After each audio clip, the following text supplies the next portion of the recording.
nama saya Lim Masulin. Saya adalah founder dan creative director dari BioLiving.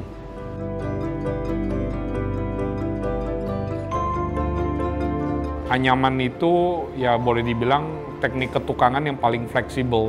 Kamu mau ngomongin day-to-day goods, seperti cobek sambal, tong sampah, kandang ayam, sampai to the point ngomongin mengenai kayak meja, bangku, bisa ngomongin fashion, bisa ngomongin art, bisa ngomongin architecture. Nah, ini architecture yang kayaknya sejak 2013 begitu kita main anyaman, kita tercatat sebagai pertama di dunia yang bisa menciptakan berbagai jenis bahasa arsitektur yang baru gitu loh secara anyaman.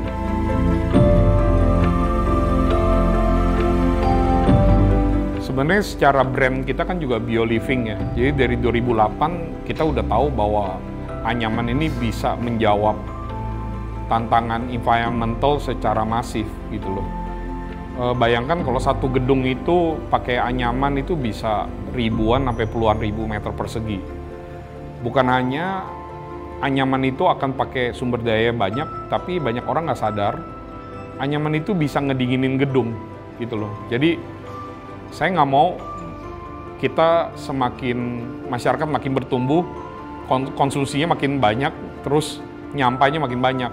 Nah kalau anyaman bisa kita pakai segedung, tapi bisa ngedinginin gedung. Jadi semakin banyak pakai anyaman, ya gedungnya makin pakai energi lebih dikit gitu loh.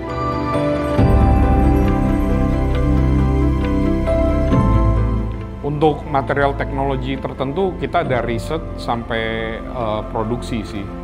Produksi ada bagi dua, ada yang in-house production, ada lagi yang subcon production. Kalau subcon production, kita tentuin aditifnya, pewarnaannya dan lain-lainnya gitu. Tapi kasarnya tanda kutip jadi tukang anyam, kita harus melek material teknologi sih.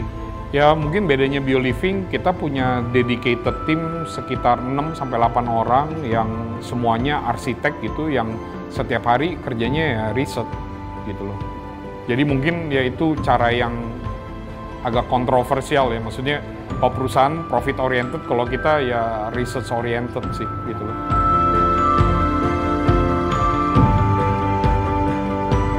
Terakhir-terakhir ini kan mulai banyak pembahasan mengenai electric car, electric battery. Indonesia pengen produce electric battery dan sebagainya ya.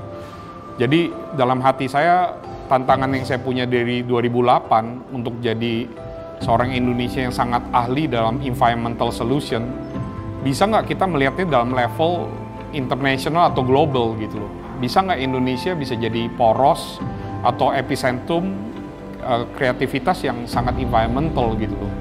Saya rasa banyak banget yang bisa dikerjain dengan memberikan satu gambaran bahwa kita sebagai manusia Indonesia bisa sangat visioner, bisa menciptakan masa depan untuk keturunan kita, dan sekali lagi bisa membawa kebaikan secara environmental gitu loh.